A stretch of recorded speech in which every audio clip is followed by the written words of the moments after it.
Today is 4.2, using probability to predict. Our learning target is I can predict an outcome using experimental and theoretical probability. So what we're going to do today is, from the story problems, we're going to set up proportions and solve for unknowns. And remember, to solve a proportion, you just cross multiply. So this first one reads, park rangers tagged 20 deer in a section of Yellowstone National Park. So they just go out into the park, tag 20 of them, and then let them roam free. The next week they go back and they capture 300 deer. And of those 300, 15 are ones that they had tagged. So 15 of the 20 are showing up in this 300 that they captured. Estimate the total number of deer in the section. So this part here, the tagged and caught out of the number of caught, is this part of the story problem. So when they went back and captured the 300 deer, 15 of them had those original tags and were caught again out of 300 total that they caught. Now, the number that they tagged was 20, and we are trying to figure out, estimating based on this number here, how many total deer are in that area. So again, to solve a proportion, we cross multiply. So if I start with the 15, I'm going to go 15 times x has to equal 300 times 20. 15 times x is 15x. 300 times 20 is 6,000.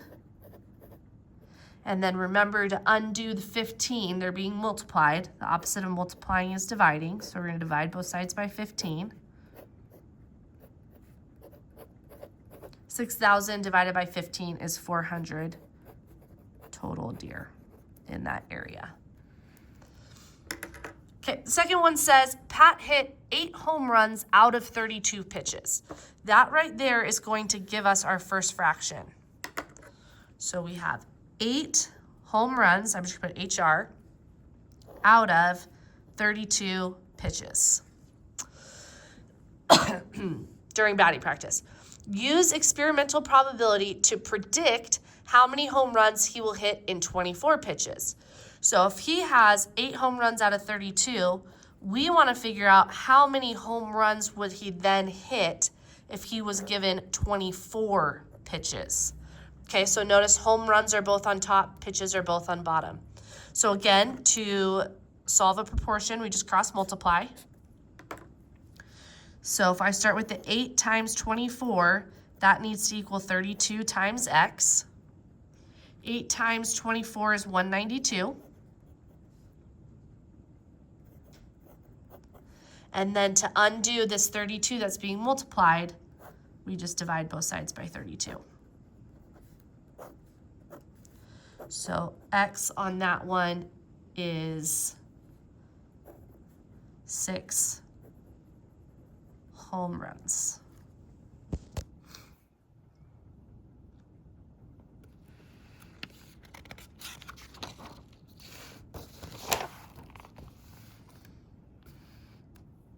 Okay, for the last example, it says Aiden flipped a coin 20 times.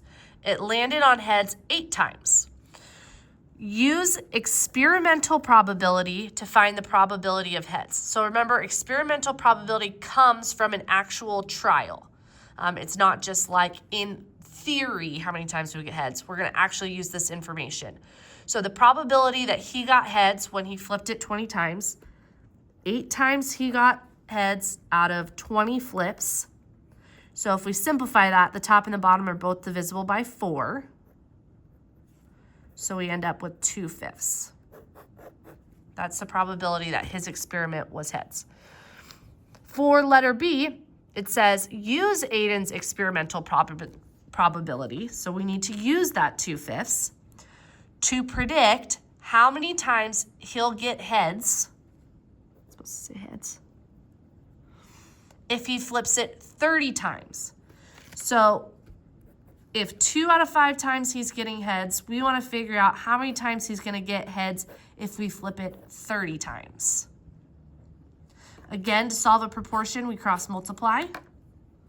So 2 times 30 is going to equal 5 times x.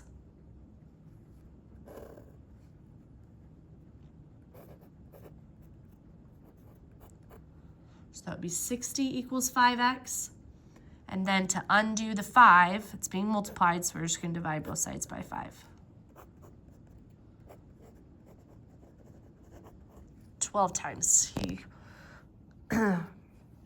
12 times will predict. He'll land on heads out of 30. So for letter C, it says, find the probability of heads using theoretical probability. Okay, so remember theoretical probability. Now we have nothing to do with what Aiden is doing. It's just, in general, if you have a coin, what is the probability that you're going to get heads? There is 1 heads out of 2 sides to a coin. So half, 50-50, 50% chance of getting heads. So then it says, use this theoretical probability. So we're going to use this 1/2 to predict the number of heads he'll flip out of 20 times. So our probability of heads is 1 out of 2. We want to figure out how many heads we're going to get if we flip it 20 times. So again, to solve a proportion, we're going to cross multiply. 1 times 20 has to equal 2 times x.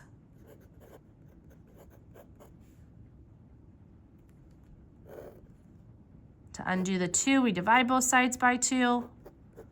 So 10 times, based on theoretical probability. Okay. Letter D. Same thing, we're going to use this theoretical probability of 1/2 to predict the number of heads if we flip it 30 times. So some of you might know, okay, well, it's just half as many times it's going to be heads, and know that it's 15. If you are unsure, though, set up that proportion. So 1 out of 2 times to get heads. How many times are we going to get heads if we flip it 30 times? Cross multiply again. 1 times 30 needs to equal 2 times x.